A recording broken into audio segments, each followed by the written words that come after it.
Okay, hit and record. You should get Oh an my God. opportunity to accept your responsibility for whatever you say. I did. I did. I Okay. kind of have to, right? Anything you It's on say can video. be used for marketing purposes and so on like that. All the legal Yeah. business. It blows my mind that these Zoom things do that. But Yeah. okay. So just to introduce this guy that I'm talking to today, my name's Etienne Nichols. I'm with Fitness Under Quarantine right now, and I'm talking today with Don Moss. I've known Don from the CrossFit that I work out. Turns out he has a much greater background than I ever realized, but I'm not surprised at all. He was I the don't know if founder of graders work. CrossFit Apogee in Tampa, Florida. And I looked this up. This is only one of 225 Reebok recognized as premier CrossFit boxes. That's impressive. I thought that was awesome. Yeah. Um, Awesome. Lead That's a good business. word. Yeah. I like Um, Premiere. I meant There. to bring up like how many CrossFits there are in America, but Yeah. uh, to give a little more context, there's lots. So There's lots. Yeah. It's like 14 or 15,000 now or something. yeah, it's unbelievable. So Yeah. that's like top five. That's cool. Lead Better than business trashy. consultant for Yeah. 321 Go project in the fitness consulting world. I might have to get more Yep. information from you on that one. Yep.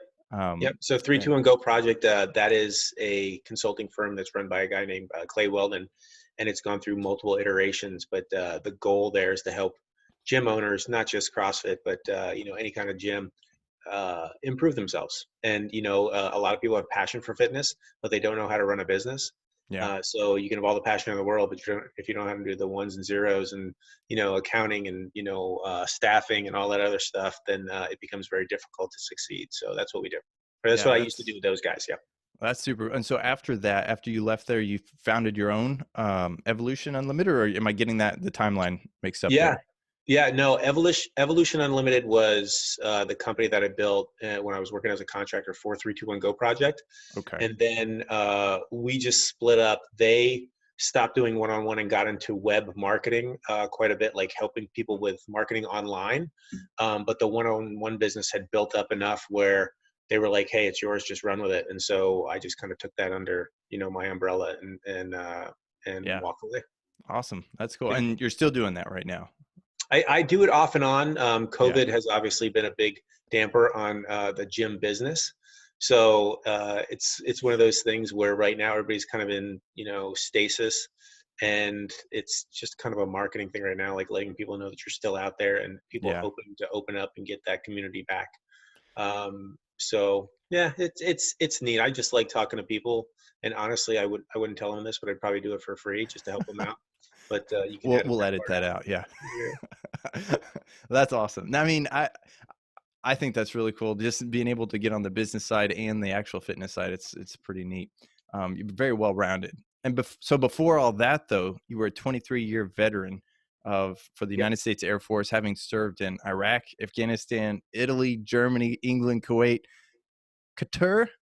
I Qatar. really struggle with that one. And Qatar. It's okay. Illinois. Yeah, yeah. I don't know which is Kwanzaa. worse. Yeah. Florida, Texas, California, Maryland, Hawaii, Greece. You've been everywhere. You're basically, the way I would describe it, and you correct me if I'm wrong, a citizen of the world, defender of America. Yes. That's I amazing. expect that T-shirt any day now. With an education of master's in national security affairs, I was surprised to see that. That In I'm educated. You were not surprised. not That's not okay. the I get dread. it. I I didn't understand. no that I'm not educated because I didn't even know that was a degree. That's amazing. Um, Super cool, very cool. With CrossFit Level 1, CrossFit Level 2, CrossFit Football, CrossFit Kids, and Olympic weightlifting USAW. Yeah. Um, that's awesome. So that's in a nutshell. Well, that's a big nutshell. It's a Your big fitness nutshell. history. I'm a big nut. Yes. So I'm just curious. So one thing I left out, you had a bronze star at one point. Now I Yep. have friends in the Air Force, and they told me, okay, get the story on this guy if that's okay. I mean, I don't know if you Yeah. care to share that story. Yeah. The Bronze Star is from my assignment when I was in Afghanistan working with the Army on the border of Pakistan. We were part of what's called a provincial reconstruction team. Okay. So I was one of 20 Air Force members, basically in an infantry company, which is under a battalion and division. And what we did was we worked with the local Afghan villages and the villagers, trying to help reconstruction from a standpoint wells and schools and buildings. So we had a chance to make a lot of ground zero impact on a lot of people, which was neat. And it was a beautiful place along the mountains in the Hindu Kush. Wow. Uh, I tell people it was a national park, beautiful to see. It's just every now and then people tried to kill you, and they would ruin the view. And so, Oh it's just man. a pain. And so how long were you there?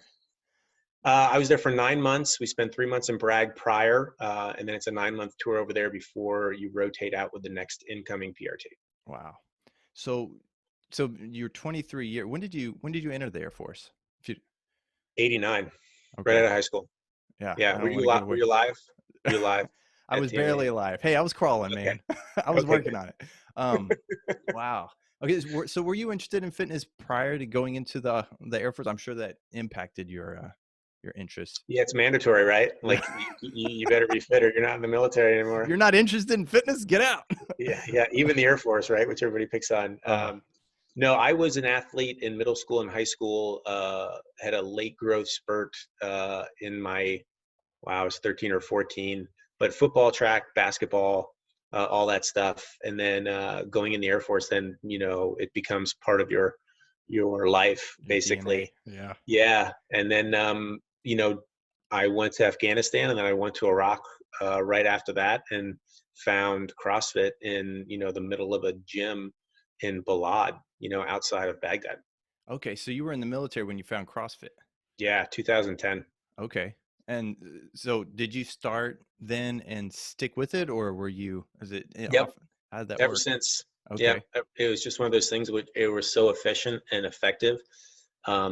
Even in addition to what I was doing in the military, that it was one of those feelings you get, just the heavy exertion and feel like you really put in some effort and you really did some work, and then the community aspect of CrossFit is just, it can't be undersold or Right. oversold. It's just massive. So that combination, I drank the Kool-Aid, and here I am. Yeah, and that is something I kind of want to delve into a little bit. For how long you've been owning a gym and so on, there are a lot of different positives and negatives. The people in CrossFit, the guys that, I have 3 or 4 guys at work, the different people who are in CrossFit, and we're a brotherhood, and we've got the Yeah, community, and then everybody around is like, yeah, whatever you get, So there's right. good and there's bad, and then the pros and cons. Lots of people not CrossFit, um, they knock it thinking that, oh, you're going to get injured, you're going to do this, that, and the other. Sure. So what about that? How do you handle that kind of criticism? Yeah, well, it's one of those things. I mean, you can walk out your door and get hurt, right? Like you Right. can. I think the injury rate in soccer is higher than CrossFit. So, what you run into though with CrossFit is that the guy who invented it, Greg Glassman, he has a very liberal mindset where he gives you semi guidelines, and he gives you an affiliation. He says, "Go forth and conquer." Yeah. So he leaves it up to you. I mean, I'm going to be the first one to tell you, you can walk into a bad CrossFit, and you can walk into a great CrossFit. And I do believe that the number of great CrossFits outweigh that number, and you have to kind of search around and look at them. But um, if you are introduced to any sport or fitness, and someone instructs you on how to do it, and they talk to you about scaling and reps and weight and volume and all those things, the chances of you being injured go way down. Just Yeah. like anybody else teaching you how to throw a fastball or a curveball, right? Sure. So it all depends on the coaches in the gym that you go into, but the benefits so far outweigh the risks that it's just next level. I mean, just being able to do an overall entire body workout in a short period of time, depending on what you're doing, is huge. Absolutely. Just to add a little bit to that is the community that keeps you coming back. I mean, that to me is Yeah, is an amazing thing as well, because yeah, anything that you're going to stick with is more, worth more than right. just something you do one off. Right. I Um, mean, you can go into any gym on your own and look in the mirror and, say, hey, I'm going to do this. And I hope I get it done, and all those things. But, you're battling yourself the entire time, and nobody's going to call you out if you leave early and just give up and go home. right. And it's not like they really call you out in a CrossFit gym. It's more of the team community pulling you forward, right? Yeah. So when you're out there and you're putting in effort, and you realize the people around you are putting in effort, and some of them may be in worse shape than you are, you get pulled into that wave of everybody trying to accomplish something together, and that's where the team kind of environment comes in. And it's a very strong mental, psychological, pull, Yeah. when you get into the middle of that. And one thing I would say too, you kind of hit on this, and I just want to draw it out. One of the things that you said is you can go into a bad CrossFit, you can go into a good CrossFit.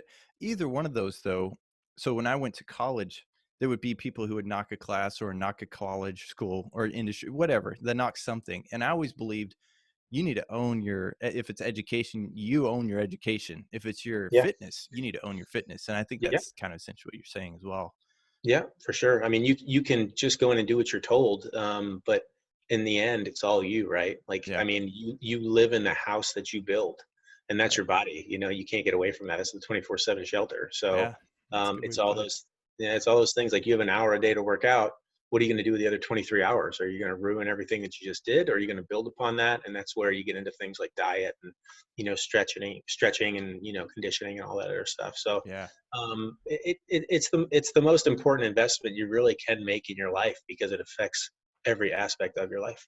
Yeah. So we started talking a little bit about the injury, the possibility, but again, like you said, you can walk out your door. So Yeah. with scaling, with working out, what are some tips you have on preventing injury? Yeah. So, one, know what you're doing. Okay. Like, learn what you're doing. If someone says, "Hey, that bar on the ground, I just want you to see if you can pick it up. Like, put as much weight on there and pick it up." You walk away. Like Yeah. like depart that place immediately. So you need to be taught. You need to understand that being taught something and scaling may be frustrating at first, and it's always worth it. Like, technique is everything in what you're doing. Your body has parts that are not meant to bend in one way or another, and they're not meant to do things cold. They're not meant to do things when you're in horrible shape, and you should be doing something that's scaled back. So you can scale reps, you can scale weight, you can scale time of effort. I mean, you can scale in so many different ways. And if you just say, listen, I'm building a foundation here, and I'm going to work off this foundation and go up, you'll rarely go wrong. If you try Okay. to shoot for the penthouse right away, um, you're probably going to fall off the roof there pretty quick. So let me ask you something about you said there. You said your body's not meant to do certain things cold. So what does that mean exactly? And how do you Yeah. overcome that? I, it's definitely something that comes more into play when you're older, but I mean, younger people get injured all the time. Your body needs to be warmed up. You have oxygen inside of your blood, right? Okay. So if you get the heart pumping, the oxygen starts to get pushed out to various parts of your body. You start to warm up, and that's where like a dynamic warm up comes up. And you get the heart going, get the blood pumping. You move your body in ways that maybe simulate what you're going to do in the workout, from a general standpoint, and then into a specific standpoint, so that you are not immediately taxing it right away with a heavy effort, with good technique, of course, right from a cold start. I mean, usually your body can do that, especially under a crisis situation, but it doesn't mean it should. So Yeah. if you have the opportunity to warm up, it's always one of those things where you'll rarely regret it. Okay. Yeah. No, that makes a lot of sense. Um, okay. So you mentioned owning a gym, or we talked about that just briefly. How did that come about? I'm curious about that Yeah. story.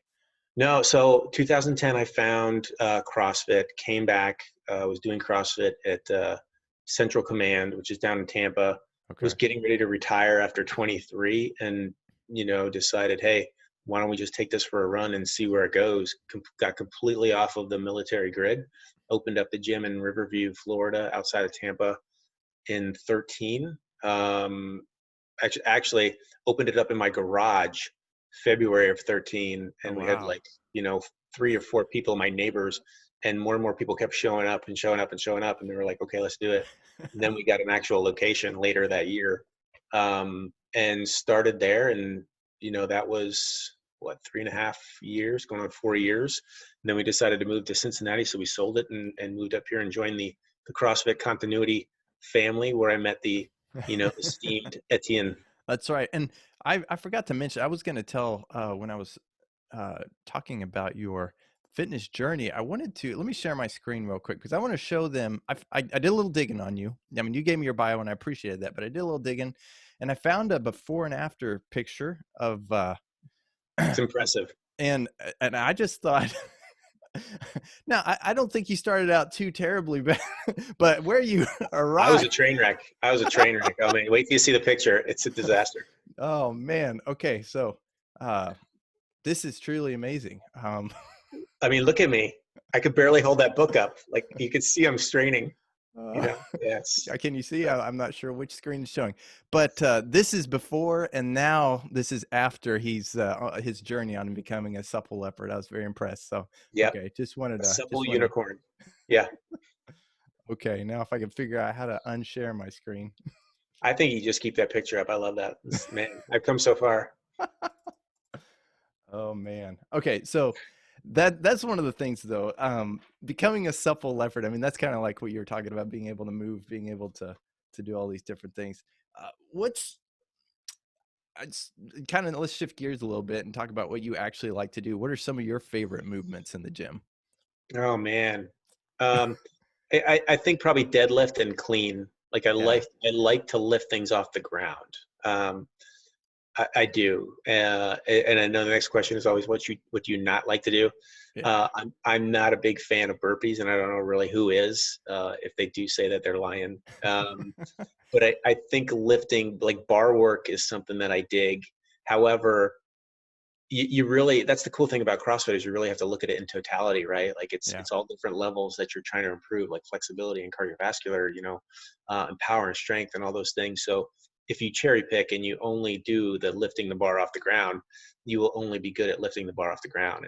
And something like CrossFit, which is multifunctional, that's one of those things where if you do it and you don't cherry pick and you do the oxidative, long range efforts and the glycolytic and the phosphagen and all those things, um, if you do those kind of efforts and those kind of power outbursts and you uh, randomly weave them together in a plan, then you get all the benefits of Yeah. all three. So you can have a favorite movement, and I do, but Yeah. if I just did that, Well, um, it wouldn't make a difference. I want to talk about weaving, but before we get to that, because I do want to talk about that. I was just going to mention real quick, when I first started, I actually never really done much deadlift, and I never done squatting. I'm about a year and a half now, and actually, one class with you changed my mind about deadlift and just knowing where to hold my back. Because used to, when I would deadlift, it'd be my lower back would hurt, things Yeah, like that.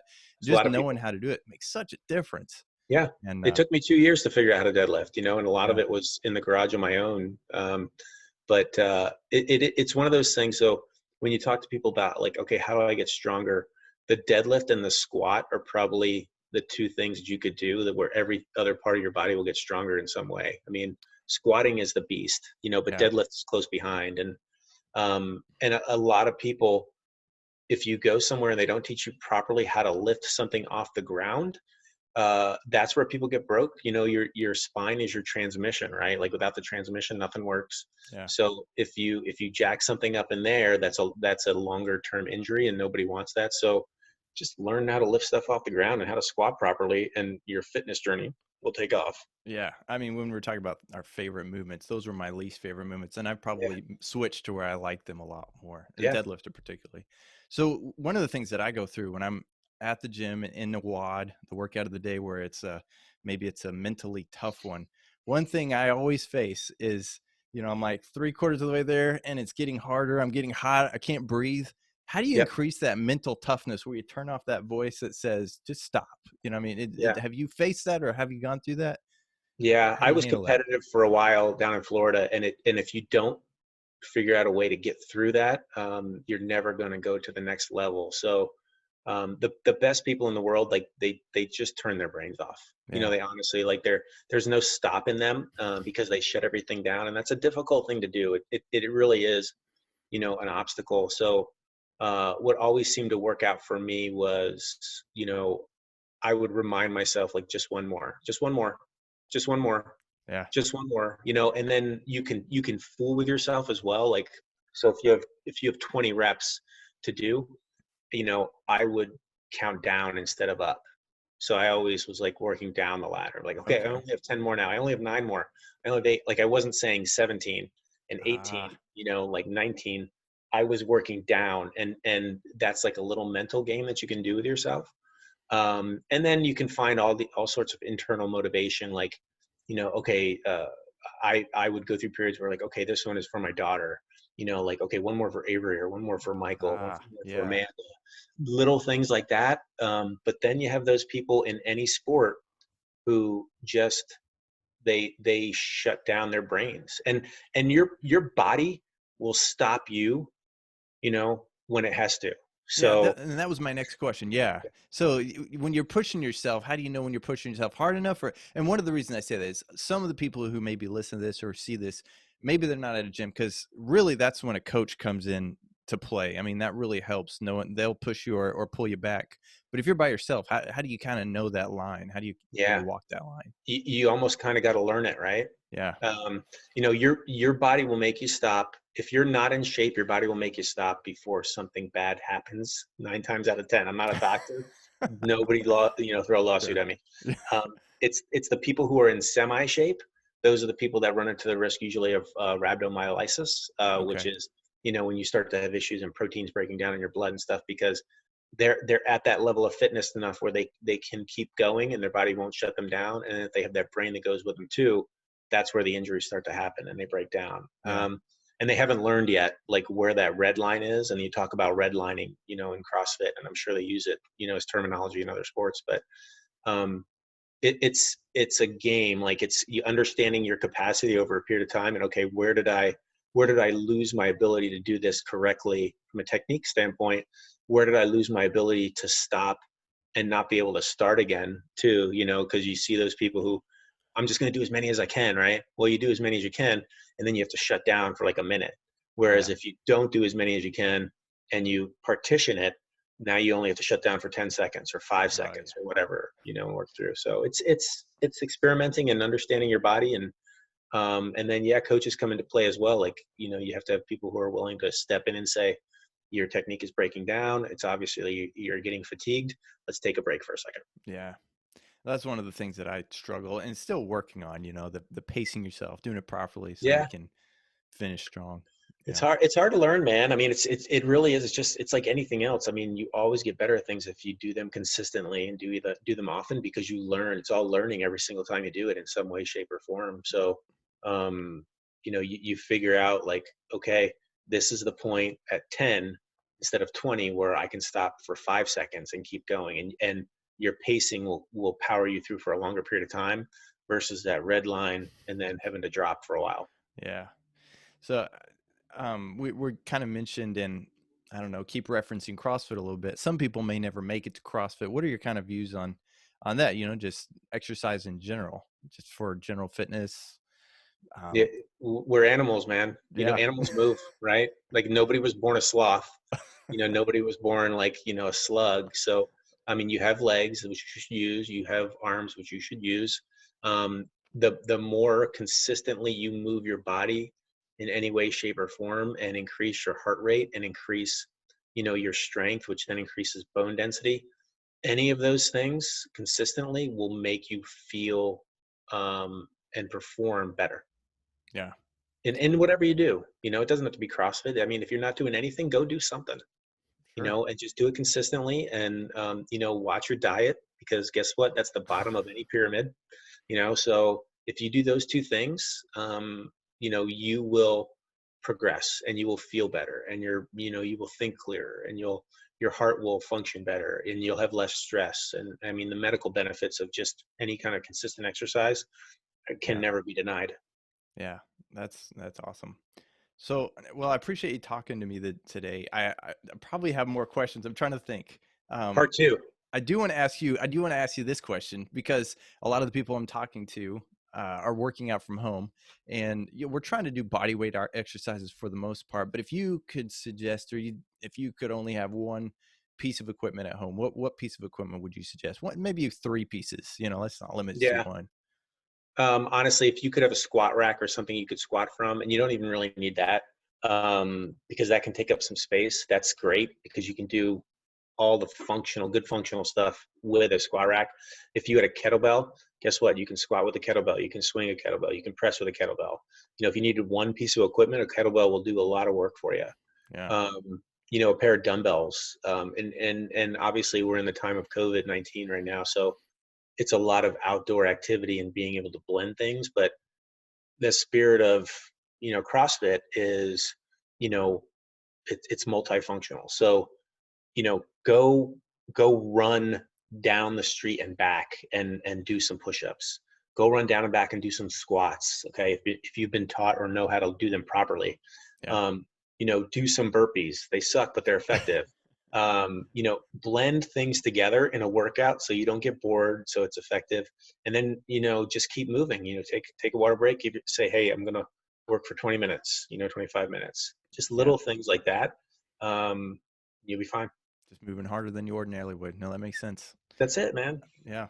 So do you have, okay, so I appreciate you talking to me, and Yeah. probably will have to be a part 2, but do you have any, at the end here, do you have any other advice or some message you'd like to give those listening? Exercise, it really should be mandatory, but it is a journey, right? So give yourself a goal. Don't make it like climb Everest, make it climb the next hill. Give yourself a small goal, and chop it up, and then go reach that goal, and then go reach the next goal, and the next goal, and the next goal. But the biggest thing is, that Dory in Finding Nemo said, just keep swimming, just keep swimming. That's right. And that's not just for fitness, right? That's for everything. Like if you're getting stressed out and COVID's bringing you down, kids are bringing you down, spouses bringing you down, jobs bringing you down, money, just keep swimming. Just breathe and keep swimming. It'll pass, just keep pushing ahead and you're going to be all right. Yeah, I like it. Cool. Well, I appreciate it, Don. Yeah, Thank man. you for talking to me today. Yeah, thank you for having me. Yeah. I like that picture before and after. Yeah, I'm gonna edit that out. Yeah, should be like big, fathead behind you on that wall. I'll never live that one down. Yeah, I love it. All right. Thanks, Don. Yeah. Okay.